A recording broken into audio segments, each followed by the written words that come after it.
अस्सलाम वालेकुम friends, this is Yasir Khan Rokhri and you watching Yasir Khan Rokhri official YouTube channel.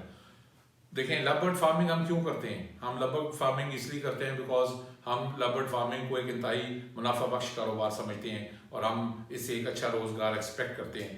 तो मुनाफा आना कैसे है? मुनाफा तब आएगा जब हमारी पैदावार अच्छी होगी। तो आज का टॉपिक इसी हवाले से है कि लवबर्ड की पैदावार को कैसे बढ़ाया जाए, how to increase production of lovebirds. चले जी, वीडियो की तरफ चलते हैं, उम्मीद है आपको पसंद आएगी। सबसे पहली बात, जब भी हम बर्ड को ब्रीड पे लगाते हैं तो सबसे इंपॉर्टेंट पॉइंट है कि बर्ड की एज पूरी होनी चाहिए। नॉर्मली जब हम कमर्शियल ब्रीड कराते हैं तो बहुत सारे दोस्त लवबर्ड को 7 माह की एज में पेयर अप कर देते हैं या उसको ब्रीड पे लगा देते हैं। जितना 7 माह से ऊपर आप जाते जाएंगे उतनी आपके पास बेहतर प्रोडक्शन की चांसेस होंगे, उतना आपकी प्रोडक्शन बेहतर होगी। नॉर्मली समझा ये जाता है कि 8 से 10 माह की एज में लगाना चाहिए। जो गोरे हैं, जो यूरोपियन ब्रीडर्स हैं, वो तो लवबर्ड को 12 माह की एज में लगाते हैं। हमारे एक बड़े अच्छे दोस्त हैं, इंटरनेशनल जज हैं, सैम गिब्स, दुनिया में लवबर्ड में बहुत बड़ा नाम। वो उनसे मेरी बात हो रही थी तो सैम गिब्स ये कह रहे थे कि वो 12 माह 15 माह से पहले अपने बर्ड को ब्रीड पे लगाते ही नहीं है। जब हम बड़ी एज के बर्ड को ब्रीडिंग सीजन में उसको यूज करते हैं फॉर द ब्रीडिंग पर्पसेस, तो उसकी प्रोडक्शन बहुत अमेजिंग होती है। मतलब कि आपकी पैदावार जो एक आम पठा हम 7-8 माह का ब्रीड पे लगाते हैं, उससे देखा जाए तो 20-25-30% आपकी पैदावार इंक्रीज हो सकती है। तो ये एक बड़ा इंपॉर्टेंट पॉइंट है जिसमें आप जिसको मलूज़ खातिर रखें और इससे आप अपनी प्रोडक्शन को इंक्रीज कर सकते हैं। दूसरा पॉइंट है जी फॉस्टरिंग। फॉस्टरिंग हम सबको पता है जी कि फॉस्टर करें तो आप अपनी प्रोडक्शन इंक्रीज कर सकते हैं। लेकिन इसमें सबसे जो इम्पोर्टेंट पॉइंट है, हम फॉस्टर करते क्या है? हमने पेयर्स खरीदे, फॉस्टरिंग करने के लिए हम कहते हैं जी बाजार से हम ब्रीडर जोड़े उठा लें और उनको हम यूज कर लें एज फॉस्टर पेयर्स। जब हम बाजार से ब्रीडर पेयर्स उठाते हैं तो बेसिकली हमें उनकी ब्रीडिंग हिस्ट्री नहीं पता। हमें ये नहीं पता होता कि उसमें से कौन सा जोड़ा अच्छे बच्चे पालता है, कौन सा जोड़ा जो है वो अच्छे बच्चे नहीं पालता। Excuse me. कोशिश करें कि फॉस्टरिंग पेयर्स के लिए भी जो आप बर्ड्स लगाएं वो पट्ठे लें, उनको खुद बड़ा करें और खुद फ्रेश जोड़ा होना चाहिए। और जब आप उसको अपने पास ब्रीड कराएंगे तो एक सीजन के बाद आपके पास उसकी ब्रीड हिस्ट्री आ जाएगी। आपने मिसाल के तौर पे 20 जोड़े लगाए, उनमें से आप देखेंगे यार ये 10 जोड़े थे, इन्होंने अच्छा परफॉर्म किया, उन 10 जोड़ों को हम रिटेन करेंगे और जो बाकी 10 जोड़े हैं जिनकी परफॉर्मेंस ज़्यादा अच्छी नहीं है हम उनको रिप्लेस कर देंगे और उनकी जगह 20 जोड़े और ऐड कर देंगे पट्ठों की शक्ल में। तो over a period of time आपकी फॉस्टरिंग आर्मी डेवलप होती है। ये एक ऐसी चीज़ नहीं है जिसको हम रातों रात इम्प्रूव कर सकें। दूसरी चीज़, हम एग फॉस्टरिंग करते हैं वो हम सबको पता है, लेकिन एक चीज़ है जिसको हम बोलते हैं एग स्प्रेडिंग। फॉस्टरिंग के साथ साथ हम एग स्प्रेडिंग कर सकते हैं जिससे हम अपनी पैदावार को मजीद बढ़ा सकते हैं। मिसाल के तौर पे अगर आपके पास एक जैसे जोड़े लगे हुए हैं, फॉर एग्जांपल मेरे पास पार ब्लू इंटू अल्बाइनो रेड आई के 20 जोड़े लगे हुए हैं या 10 जोड़े लगे हुए हैं। 10 जोड़ों में से 5 जोड़ों ने एग लेइंग कर दी।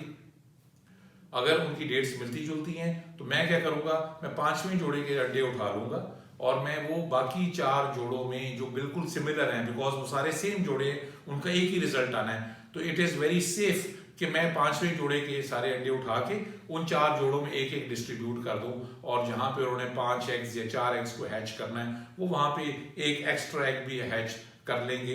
इससे क्या होगा कि मेरा 5वां जोड़ा फ्री हो जाएगा, वो तो दोबारा अगले क्लच के लिए रेडी हो जाएगा और दोबारा मुझे प्रोडक्शन देनी शुरू हो जाएगा। तो ये उन दोस्तों के लिए जिनके पास क्वांटिटी में पेयर्स लगे हुए हैं उनके लिए बड़ा मुफीद और बहुत अच्छा ये स्टेप है। इससे आप अपनी प्रोडक्शन को थोड़ा सा फर्दर इनहेंस कर सकते हैं। एक और पॉइंट जी, न्यूट्रिशन। अब अच्छी न्यूट्रिशन, जितनी अच्छी हम खुराक देंगे उतनी अच्छी हम ब्रीड ले पाएंगे।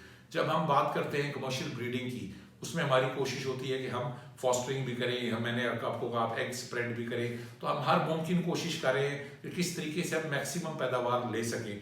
जब हम मैक्सिमम पैदावार ले रहे हैं अपने बर्ड से तो आपको ये भी ज़हन में रखना चाहिए कि पर्टिकुलरली जो फीमेल है, जो बार बार आप उससे एग लेइंग करा रहे हैं, उसमें डेफिशिएंसीज आ सकती हैं, उसमें न्यूट्रिशन की कमी हो सकती है। तो you have to go very solid with nutrition. आपको बहुत अच्छा न्यूट्रिशन पैकेज देना है।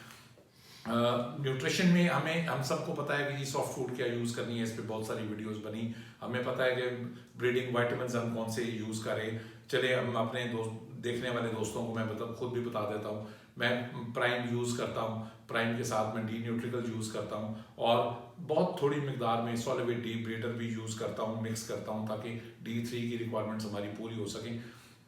तो खैर इस पे पहले मैंने सोचा था कि बहुत सारी वीडियोस बनी हुई हैं, बहुत दोस्तों ने वीडियोस बनाई हैं, तो इस it will be boring to repeat, लेकिन मुझे कुछ दोस्तों ने काफ़ी इस पे इंसिस्ट किया कि मैं इस टॉपिक पे वीडियो बनाऊं, तो न्यूट्रिशन के ऊपर भी मेरी डिटेल वीडियो इंशाल्लाह आपको देखने को मिलेगी।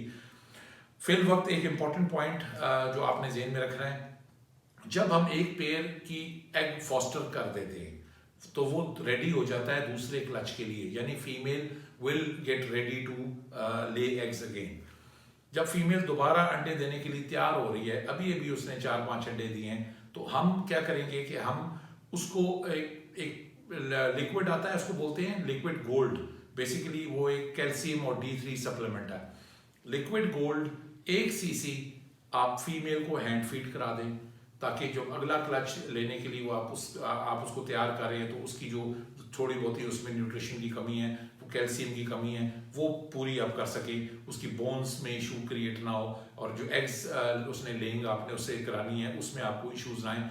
इसके दो तरीके हैं। एक तरीका है कि आप लिक्विड गोल्ड 1 cc उसको डायरेक्ट हैंड फीड करा दें, this is what Naveed Shaikh साहब डज। मेरा तरीका ये है कि मैं उसको हैंड फीड 1 cc कराने की बजाय क्या करता हूँ कि उस फीमेल को 5 कतरे उसकी सॉफ्ट फूड में मिक्स करके लिक्विड गोल्ड दे देता हूँ फॉर 5 days। जब मैंने अंडे उठा लिए, उस मादी को मैंने सॉफ्ट फूड में लिक्विड गोल्ड के 5 कतरे मिक्स करके 5 दिन तक देना है। उससे ज़रा उसकी थोड़ी D3 का बैंक फिर इंक्रीज हो जाता है और वो ज़रा थोड़ी ज़्यादा जान में आ जाती है और आपको ज़्यादा पैदावार देने के काबिल हो जाती है।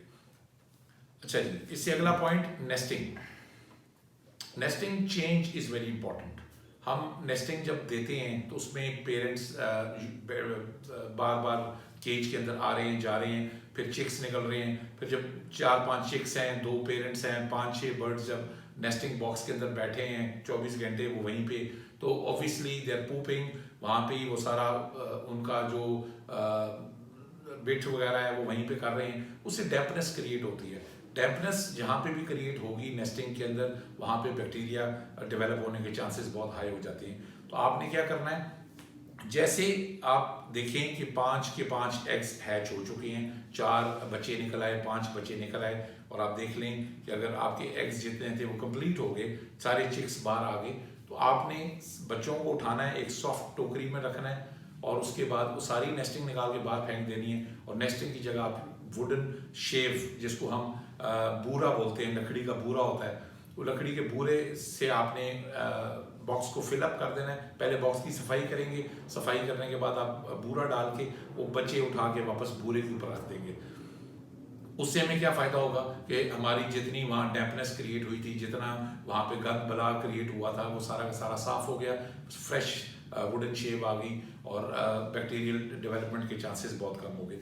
और वुडन शेव डालने का मकसद ये होता है कि आप उस वुडन शेव को हर हफ्ते साफ़ कर सकते हैं। हर हफ्ते आप वो बच्चे उठाएं, टोकरी में रखें, पुराना बूरा निकाल के बाहर फेंकें और वहाँ फ्रेश बूरा डालें, और 5 बच्चे वापस उसके ऊपर रख दें। उससे काफ़ी आपको फ़ायदा होगा। उससे जितनी हम अपनी सफाई सुथराई का ख्याल रखेंगे, उतनी ज़्यादा हमारी प्रोडक्शन इंक्रीज करने के चांसेस होंगे। एक इस और इम्पॉर्टेंट पॉइंट, हाउसिंग।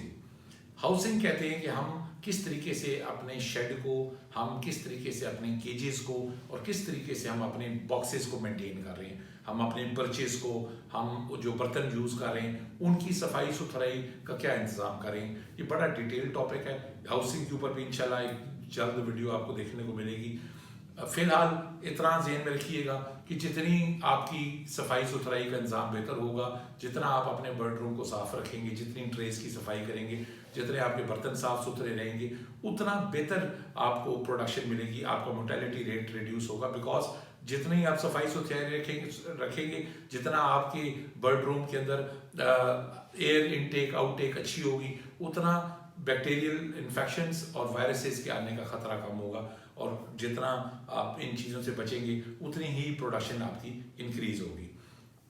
एंड में जी लास्ट पॉइंट, अगेन ये पॉइंट मैं पहले भी आपको बड़ी दफ़ा बता चुका हूँ, अगर आप चाहते हैं कि आप ज़्यादा प्रोडक्शन लें, always go for black eye fishery breeding.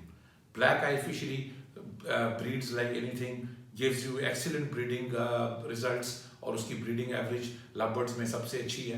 तो फोकस करें ब्लैक आई बर्ड की ब्रीडिंग के ऊपर, ज़्यादा से ज़्यादा प्रोडक्शन नहीं।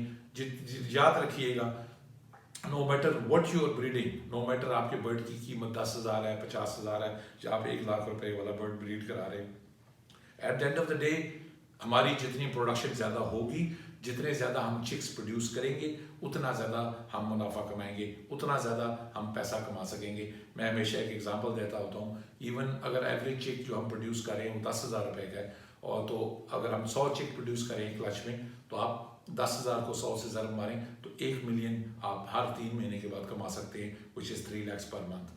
उम्मीद है आपको आज की वीडियो इन्फॉर्मेटिव लगी होगी। Stay tuned for our next videos and thank you very much for liking, sharing and subscribing to our channel.